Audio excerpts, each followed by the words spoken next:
Going into it, we felt pretty good overall. We had our plan down, how we were gonna play, and all in all, we didn't feel like nervous or not confident going into it. Both of us just wanted to have fun. That was like the most important part, just have fun. And confidence. If we have to aggro, go aggro, but like confidence and having fun is like #1 key. My mindset was really confident. I didn't expect an update that really added a broken item into the game. Our last LAN event was top 3 at TwitchCon, and that was our first LAN event together, so we expected to do at least like top 5.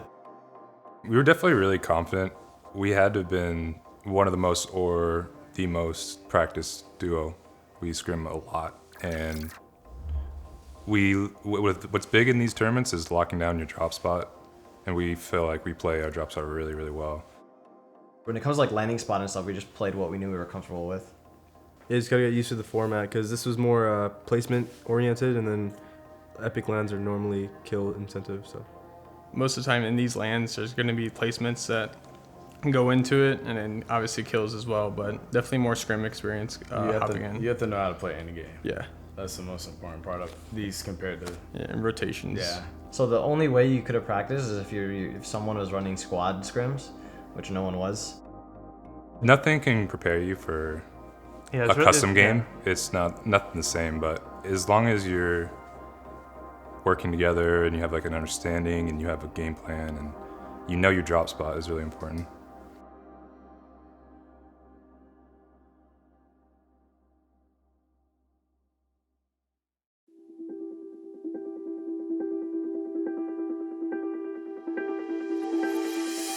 The man, the myth, we've talked a lot about him. You've got to respect his hustle and his grind. He is a pro. We've seen him play well. He does it day in, day out. And one thing I'll say about Cowboy, if anyone's in the pro discords or the discords at home, he is the most practiced player in competitive Fortnite. The battle bus is loaded. The island is ready. It's time to drop. Let's start round 1. Well, Zexro, another top player that we really haven't talked about all that much, and I'm kind of shocked that we haven't had a chance to do so because he whether it was in the EU Winter Royale or the NA Winter Royale, this guy was a beast. So this, you have Cal and Nurmasi here that are going to be very, okay, so using that Rift to go, they're just going to get out of dodge, not try and force that fight. There's no reason for them to do so.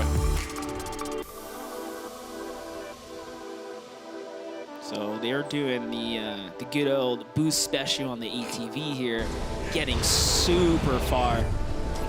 Gotta love listening, because you never know what you're gonna get with a listening, right? Like, you're either gonna get the greatest communication. I mean, there's not really much to talk about right now, right? Oh, it's gonna happen here. There's players everywhere. Oh boy. Oh no! Oh! It's just like, it's like, why? It keeps happening. The fall damage keeps happening. It just follows him. He's confused. And then you have a storm wing. Oh no. Oh no. Oh, this is not looking good for TSM. Case is gonna try to hold this one out. Wow, if Zill comes in and takes this down right here, it's all him. It's a free Elam right there. Oh my word. It gets taken out. Just takes massive fall damage on the ball there. What happened there? It's Case up to defend by himself with the storm wing. Plus Zill.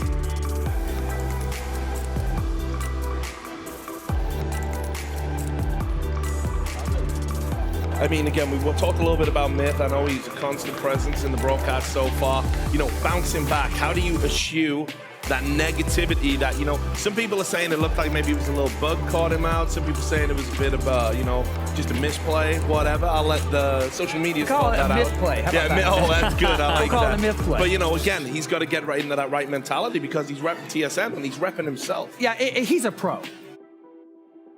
sadly, game 1 didn't go too well, but yeah, most of it went okay. Just a little miscommunication sometimes, but other than that, it wasn't too bad.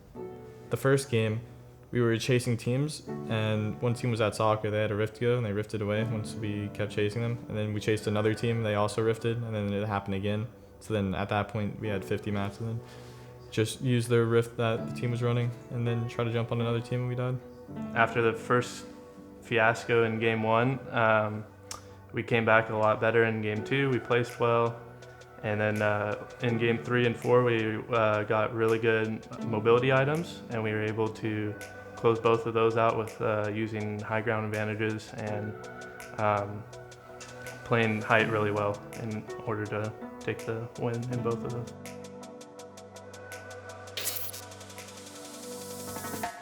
Just playing for that control. He's see if he can hold this one down now. Rockets, oh no, Rockets, and he's gonna get hit by Demo. Demo's gonna shut him down, but Demo gets dropped by Harrians now, and we got Elevate down low. He just really has a prayer here. That's gonna be an Elim onto Animal, and that will do it. The victory royale goes to Cowboy and Harrians.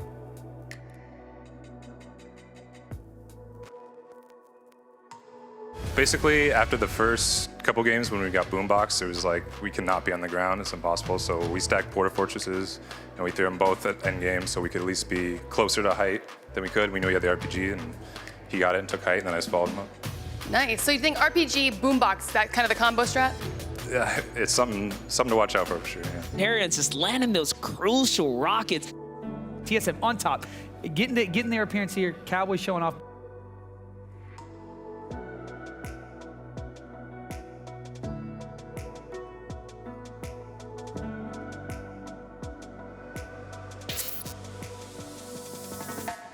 Back over to his screen. He's going to be the one furthest down low. Oh, but Animal drops him with the splode. Just as he goes outside of his comfort zone, he is going to get blown up. Now Riverson and Zazma still alive here. Cowboy and Herons at the ultimate high ground, now slowly trickling their way down while conserving mats here. You got to get lower because if they stay high, these materials are not going to stretch out for very much longer. No, they're not, and he's not using... He's trying to get ticked here. Look at the boombox setup. Zazma's gone. Riverson's now. 3 boomboxes are destroying all the structures, and Harrians is going to get it. That will do it, folks. Harrians gets the victory royale, and that is going to be a back-to-back for Cowboy and Harrians. Not bad at all. Once we get to late game, one of the things that we struggle with sometimes is sticking together. It's really important that you stay next to each other when you're making your rotations in the moving zones, and a couple of times we were able to do that really well in games 3 and 4, which allowed us to take high ground and win.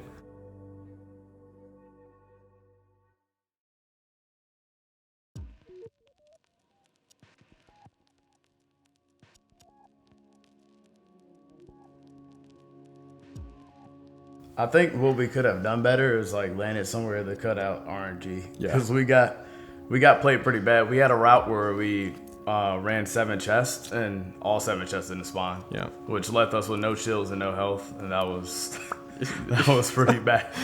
Yeah, that was tough. Yeah. I do think wins should be a little more, but it's really just consistent performance. Like, a lot of the teams didn't even win that got up there, but they were always made it endgame, and we had one game where we were 48th, and that kind of just, and like a couple games where we just made a bad mistake positioning wise. We got focused, but it was different. The format was different from what I was used to. A lot of people were playing for placement. It was like 80 people, 80, 90 people. Yeah, it was like 90. Yeah, exactly. I don't know if that was the best route to go just because it was so laggy. I mean, it was nearly impossible to edit, almost impossible to build. It was bad. Yeah. The format was the biggest issue for us because towards game 4 and 5, well, 3, 4, and 5, we realized we had to play endgame because there was no way we could push people early and still make it. So then we just started doing that, and then until they removed planes, we just have to play endgame. The fact that I was on my own res and like my own peripherals, you go in with a lot more confidence. Like when there's epic lands, you have like a week before you have to switch everything. You have to get used to it within a week, and when you're sitting at that at the desk, you're not as comfortable. That's like the big thing. Yeah, it's like the bar was here, and let's say this is like the average bar of esports, and the bar was like here with not being able to bring your own prefs, and like even this tournament, I would say it's like here. It's not like completely there, but it's definitely like getting toward that like average, like okay, this is actually being taken seriously level. So, I mean, that's a good thing and all, but that's something that should just be a thing, in my opinion.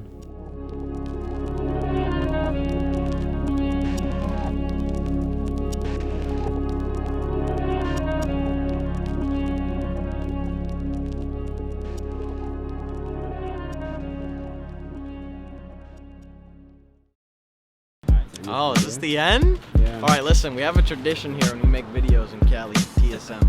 We do like a big clap, so I say, hey y'all, thank you for watching.